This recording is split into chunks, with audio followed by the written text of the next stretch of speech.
Kwa taarifa hizi kwa ishara. Na mtazamaji, watu 8 wamefariki kufuatia ajali ya barabarani katika eneo la Murubara kwenye barabara kuu ya Mwea kuelekea Embu, kaunti ya Kirinyaga. Na ajali hiyo ilihusisha tuktuk iliyogongana na lori la kubeba mizigo lilokuwa likielekea Embu. Na kamanda wa polisi wa kaunti ndogo ya Mwea Mashariki Stephen Okal amesema kwamba 8 hao walifariki papo hapo. Na kama anavyoarifu Safin Achieng' Ouma ni kwamba watu wengine 3 akiwemo dereva wa lori walijeruhiwa.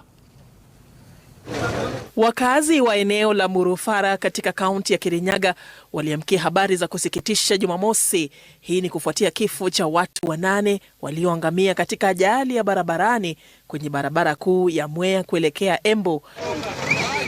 Akithibitisha kisa hicho kwa njia ya simu, kamanda wa polisi wa kaunti ndogo ya Mwea Mashariki Stephen Okal alisema kuwa ajali hiyo ilihusisha lori la kubebea mizigo lililokuwa likielekea Embu kutoka Mwea, lililogongana na tuktuk iliyokuwa imewabeba wafanyikazi wa shambani waliokuwa wakielekea Mwea.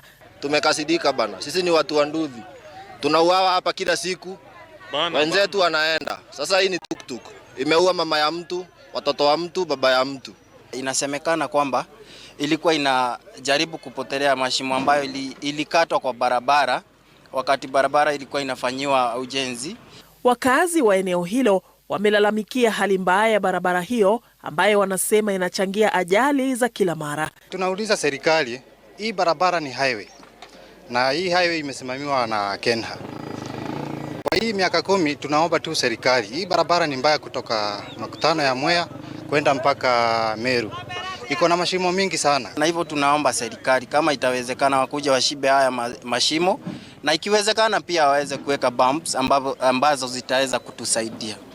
Mmoja wa manusura anapokea matibabu katika hospitali ya rufaa ya Kerugoya, huku polisi wakimzuilia dereva wa lori hilo. Safin Achieng' Ouma, runinga ya Citizen.